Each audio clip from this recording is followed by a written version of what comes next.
15 ते 20 मिनिटात पोह्याचा आणि आट्याचा आगळा वेगळा नाश्ता बनवा. कुरकुरीत, क्रंची आणि टेस्टी नाश्ता. हा नाश्ता कमी वेळेत, कमी साईडचा झटपट बनतो. आपल्याकडे पाहुणे आले तर पटकन बनणारा नाश्ता आहे.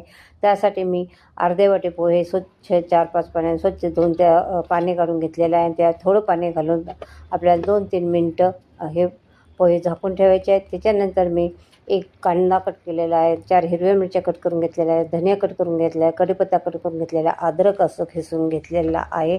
त्याच्यानंतर अर्धा वाटी पोह्यासाठी अर्धा वाटी आटा आणि अर्धा वाटी दही घेतलेला आहे.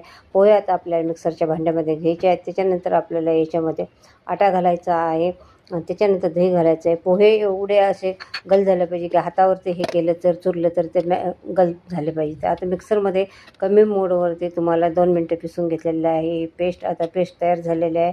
आता चमचा काढायचा आहे आणि हाताने आपल्याला हे फेटून घ्यायचं आहे. हे बेटर जेवढं तुम्ही फेटचाल तेवढं बेटर असं बेटरमध्ये हवा भरते आणि आपला नाश्ता चांगला फुलतो आणि क्रंची बनतो. त्यासाठी आता सगळं कांदा वगैरे, हिरवी मिरची, धनिया, कढीपत्ता जे काही चिरलं होतं ते सगळं याच्यामध्ये घालायचं आहे. चवीनुसार याच्यामध्ये मीठ घालायचं आहे, थोडं हिंग घालायचं आहे, पाव चमचे हिंग घालायचं आहे. आणि आता आपल्याला त्याच्यानंतर अर्धा चमचा जिरं घालायचं आहे, अर्धा चमचा काळी मिरी पावडर घालायची आहे, थोडंसं अद्रक खिसून घालायचं आहे. आणि त्याच्यानंतर तुम्हाला अर्धा चमचा बेकिंग सोडा घालायचा आणि त्यात थोडं पाणी घालून हातानेच आपल्याला हे फेटून सोडा घालायचा आहे आणि हाताने चांगलं फेटून घ्यायचं आहे हे मिश्रण.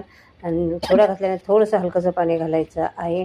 मिश्रण जेवढं तुम्ही चांगलं फेटचाल तेवढं मिश्रणमध्ये हवा भरते आणि मिश्रण असं चांगलं फ्लफी बनतं. आणि आता बघा पॅन गरम करायला ठेवलेलं आहे, त्याच्यामध्ये तेल गरम करून घ्यायचं आहे. आणि तेल असं आपल्याला हे वडे मोठ्या ते मिडियम ते कमी गॅसवरतीच काढायचे आहेत.